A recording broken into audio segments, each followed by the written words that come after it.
and I wrote an article. My article is on integrating somatic practices in dance, and I'm going to briefly go through this presentation, and then we're going to do a movement activity, so I kind of want to rush through it so that we can actually get to do it. It's a little bit more fun, but I encourage you to look up somatic practices because they're really interesting, and I think they're really helpful in dance. They're kind of basic, like we've heard about them all, but I don't know, reading the article made me realize how important they were. So.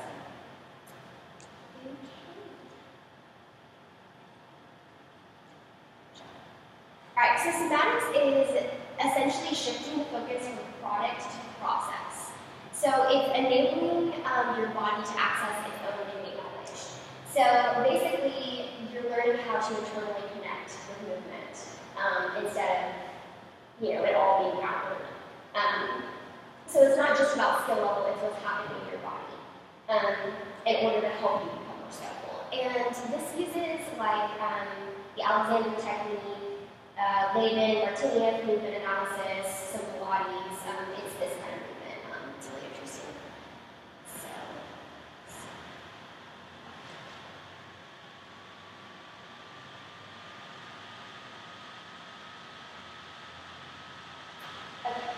So this is just a little bit of why this is so cool. These are just some things that are listed. It fulfills movement potential, so it really makes sense because our bodies are concerned. So the more in tune we are with how movement feels or what's going on with kinesiology, the better able we will to be able to enjoy dance, to understand the movement. And it increases sensitivity, awareness, and responsiveness.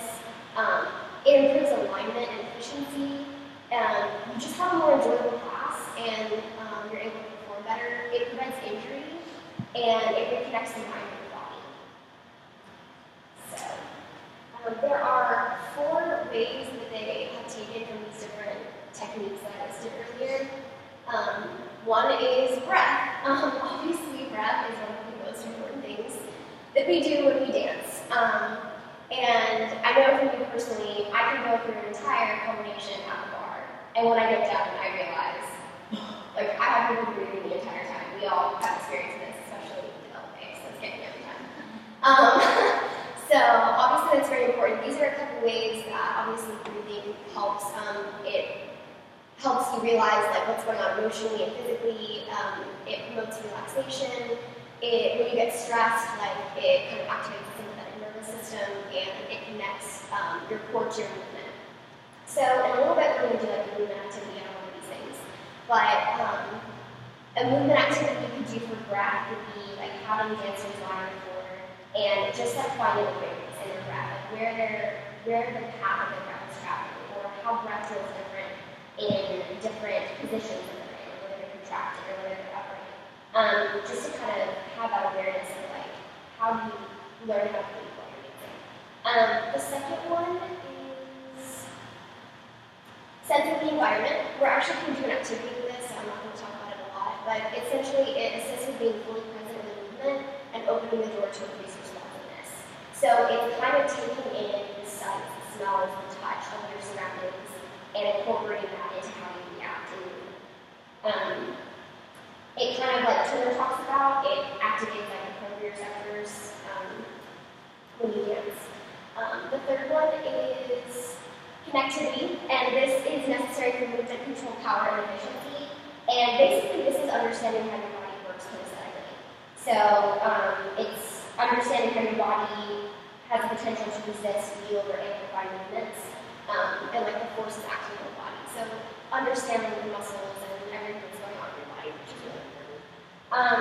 Ways that you could use that on the class would be lying on the floor and trying to move your arms and legs in space, noticing the force of your muscles, or imagining that you're in quicksand and you're holding on to a rope and you're trying to pull yourself up, and how you're going to use your arms and your legs to do that, and noticing what your muscles are doing and how they're activating. Another one would be similar to what Turner said, closing your eyes and shifting your weight back and forth, and realizing internally what you need to do in your body in order to have balance, or even what muscles you're using and stuff like that. The next one is initiation, and this is directing the learner's focus to where movement originates. So we've done this before, like in improv or even in some modern classes, like at the beginning of warm-up. They'll tell you like initiate contact, like how do you initiate contact with your fingertips? How do you initiate contact with your knee or your elbow or your head or your tail? And what does that look like? It's vital and accurate and efficient performance of movement.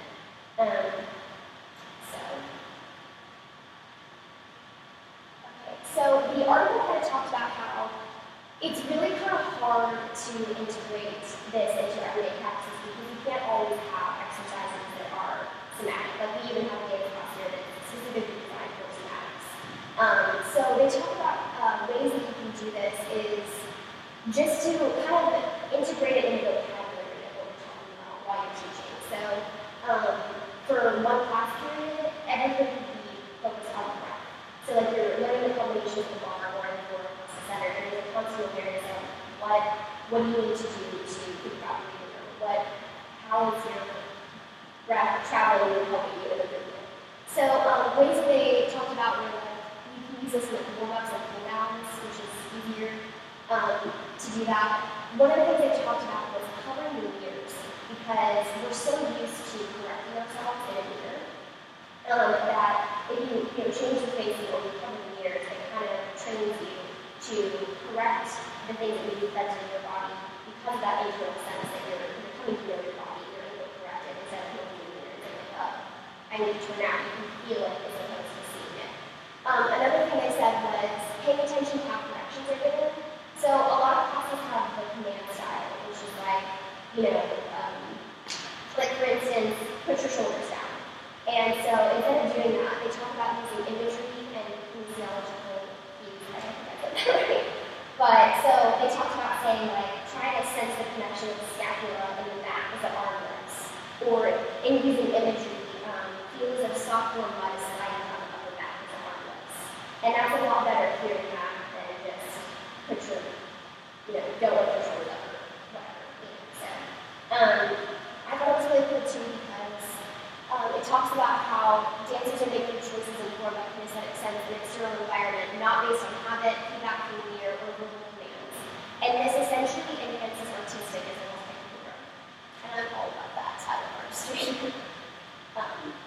Okay, so really quickly we're going to stand up. This is using the sensing the environment. And I'm just going to read this as I'm doing. So you're going to find space that you're comfortable in, and I'm just going to read this real quick. So it says, take a moment and feel where you are in space. Stand in the environment with your eyes. What do you see? Where are you moving? Begin to notice the textures of what you are seeing. Notice any objects in the room. Notice the shapes and forms of the objects and people in the environment. Notice the depth of the surfaces. Now let your gaze travel to the ceiling. Notice the texture, depth, and form of the ceiling. Let your gaze travel to the ground. What do you see? Now let your visual scan the environment reaching into the wall. As you are moving through the space, continue to take in your environment. What are you seeing? Parts of your body, others, objects, surfaces. Explore the phenomenon of really seeing while you change directions, levels, and timing. Notice the visual information that is stationary and the visual information that is moving. As you continue to move, shift your attention to the sounds in the room. What do you hear? Do you hear yourself, others, or the sound of movement? Continue moving through the space and shift your attention to what you smell. Notice the changes in smell as you move that caused by others. Continue to move through the environment and shift your awareness of touch. Now use your awareness of touch to meet and greet others in your environment. As you move near someone, find a way to communicate with each other briefly through touch. What can you convey in the sense of the hands, the feet, the head, the back surfaces, and the bodies? Conclude your exchange and communicate